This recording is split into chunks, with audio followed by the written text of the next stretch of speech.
Assalamualaikum warahmatullahi wabarakatuh. Alhamdulillahi rabbil alamin. Allahumma salli ala Muhammad wa ala ali Muhammad. Kita masuk ke tafsir An-Nisa ayat 25.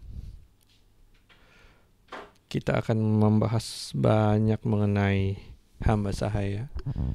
Jadi ada baiknya kita sedikit menguraikan mengenai hamba sahaya supaya tidak terjadi kesalahpahaman di antara kita mengenai definisi Islam mengenai hamba sahaya. Buat orang Indonesia, hamba sahaya itu kalau zaman dahulu ada film-film perhamba sahayaan, film Little Missy, Rudolfo, yang sangat terkenal dulu waktu zaman saya masih kecil. Beda sekali antara hamba sahaya yang diceritakan dalam film itu, hamba sahaya yang diadopsi oleh orang-orang Western dibanding dengan hamba sahaya dalam Islam. Yang pertama, hamba sahaya di kalangan Western, mereka menganggap ini separuh manusia. Mereka tuannya itu boleh memperlakukan semena-mena, memukul, menyiksa tanpa mendapatkan ancaman apa-apa sebagai pembalasan. Di Islam tidak boleh. Para tuannya diminta untuk berlaku adil dan tidak zalim terhadap hamba sahaya walaupun mereka properti. Jadi Islam lahir, Islam datang, hamba sahaya itu masih ada, dan Islam memperbaiki peraturan mengenai hamba sahaya. Yang kedua, hamba sahaya ini dicoba dibebaskan dalam hukum Islam mengenai sumpah yang kafaratnya membebaskan hamba sahaya, kemudian banyak-banyak penalti-penalti yang hanya bisa dilepaskan dengan membebaskan hamba sahaya. Dan Islam sangat mengencourage orang-orang, memotivasi orang-orang untuk membebaskan hamba sahaya. Sebagai contoh, Rasulullah SAW teladan kita, beliau memiliki hamba sahaya bernama Zaid. Nah, Zaid ini sudah seperti anak beliau sendiri. Jadi itulah representasi daripada hamba sahaya dalam Islam. Dan kemudian di akhir hidupnya, Rasulullah SAW sudah tidak mempunyai lagi hamba sahaya. Ada beberapa hamba sahaya, saya lupa nomornya, sekitar 7 atau 12 yang dimiliki oleh Rasulullah SAW, dan mereka semua dibebaskan. Oke, baik, kita mulai. A'udzubillahi minasyaitonirrajim. Wa man lam, dan barang siapa tidak yastati' mampu minkum di antara kalian taulan dalam memberi nafkah atau perbelanjaan, ayyangkiha untuk menikahi al-muhsanatu al-mu'minati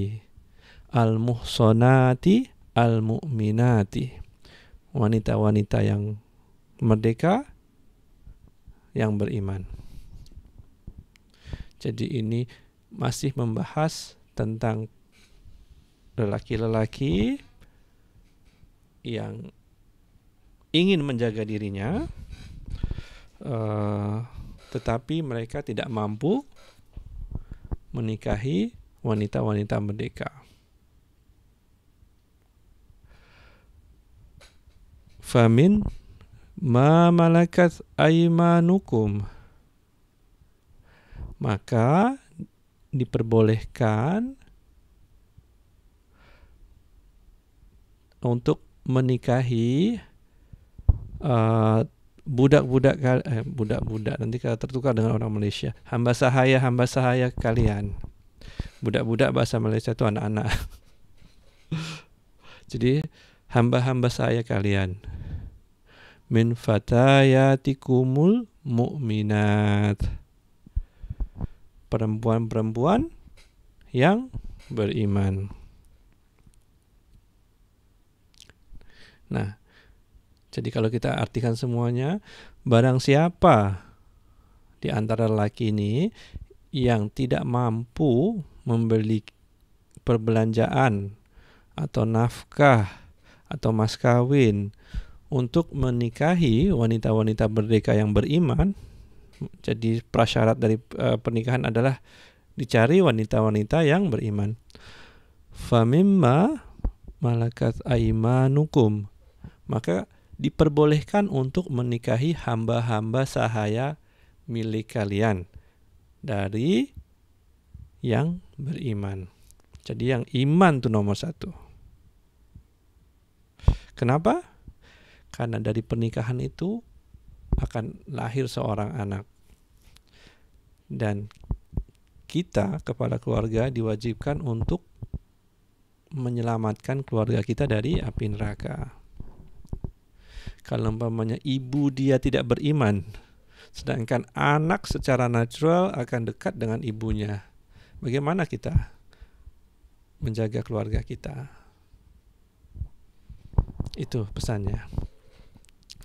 Wallahu a'lamu biimanikum, dan Allah lebih mengetahui dengan keimanan kalian. Ini bagus banget. Allah lebih mengetahui keimanan kalian. Ada berapa banyak orang yang menikah supaya bisa dapat surat izin nikah? Mereka berpura-pura masuk Islam.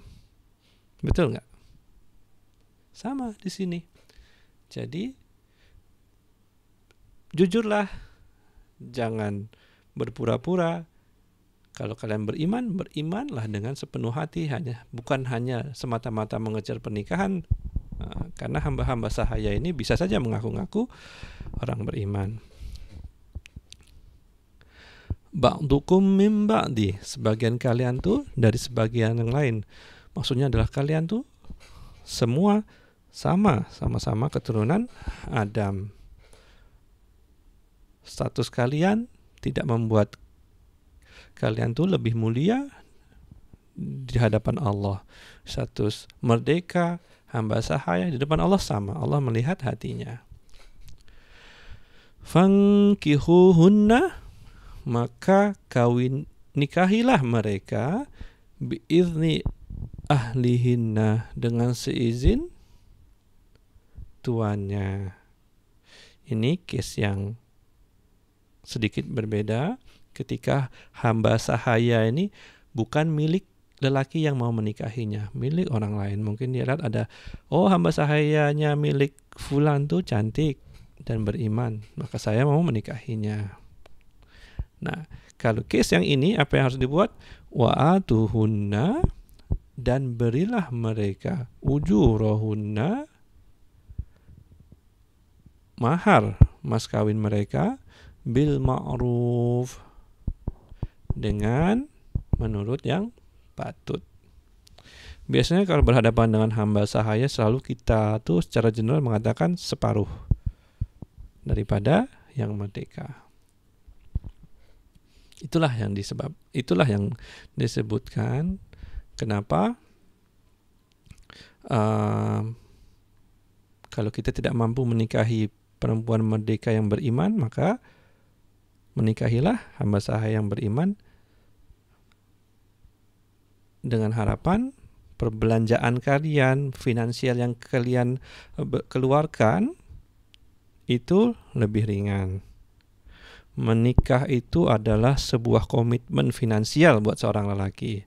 Jangan berpikir menikah hanya bawa badan saja kan. Nah, kita sambung lagi sebelum nanti ada sebuah cerita menarik yang saya ingin sampaikan.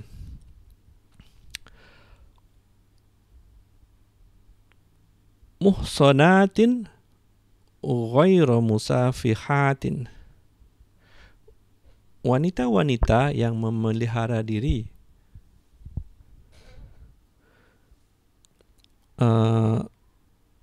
yang bukan wanita pezina.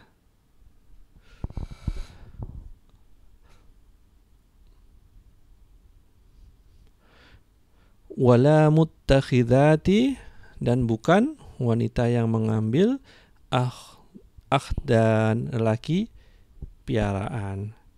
Jadi yang pertama membahas tentang wanita yang menerima setiap lelaki yang datang kepadanya, dan yang kedua wanita yang setia dengan lelaki satu orang tapi tidak ada ikatan apa-apa di antara mereka.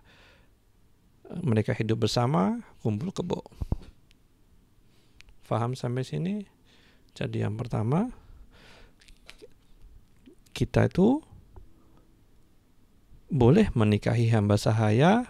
Syaratan pertama ketika kita tidak sanggup membayar mahar atau kita memiliki keterbatasan finansial. Yang kedua, keimanan menjadi syarat. Ambil yang beriman. Ketiga, kita harus mendapat izin dari pemiliknya.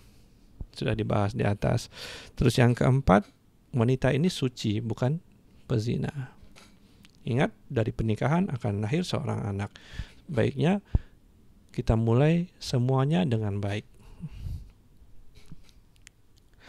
Fa'idha uhsinna, maka apabila mereka sudah menjaga diri, fa'in ataina, maka jika mereka mendatangi bifahishatin, perbuatan keji, fa'alaihinna, maka atas mereka nisfu ma'alal muhsanat, separuh dari hukuman wanita-wanita yang merdeka, minal azab, daripada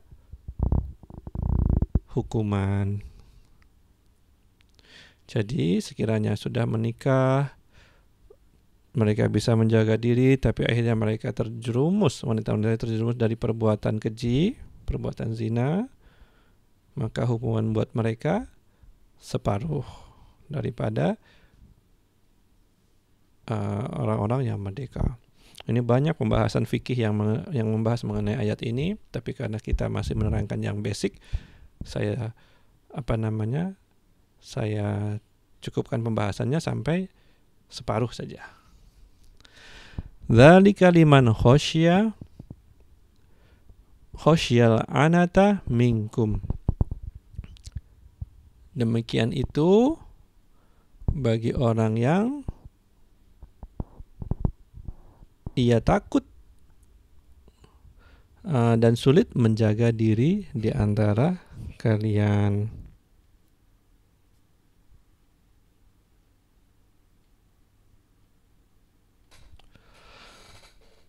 Wa antasbiru, dan jika kalian bersabar, khairul lakum, lebih baik bagi kalian. Wallahu ghafurur rahim, dan Allah Maha Pengampun, Maha Penyayang.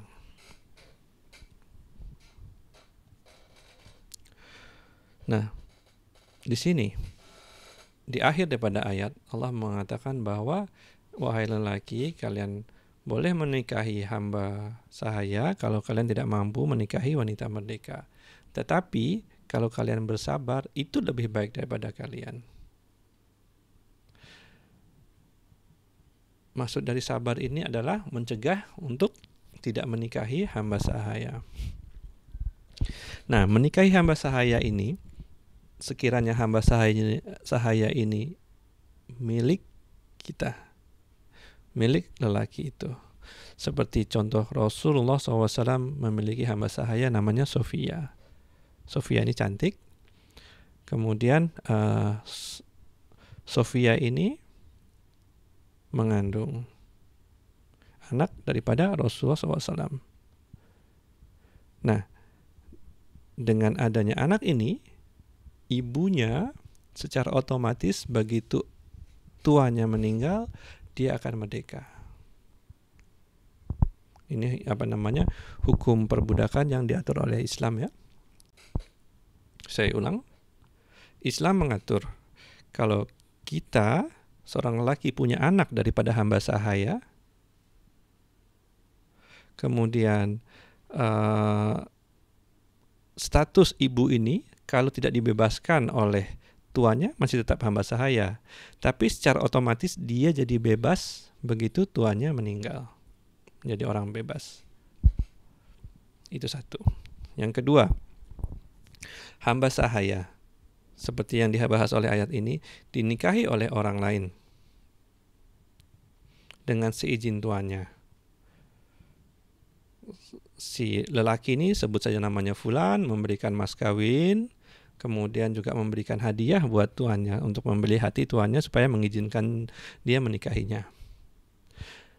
Nah, kenapa disebut lebih baik dicegah? Karena ketika nanti hamba sahaya perempuan ini hamil, punya anak, anaknya itu statusnya hamba sahaya. Apakah kalian mau lelaki merdeka punya anak? Anak kalian itu milik orang lain. Nah, di situ.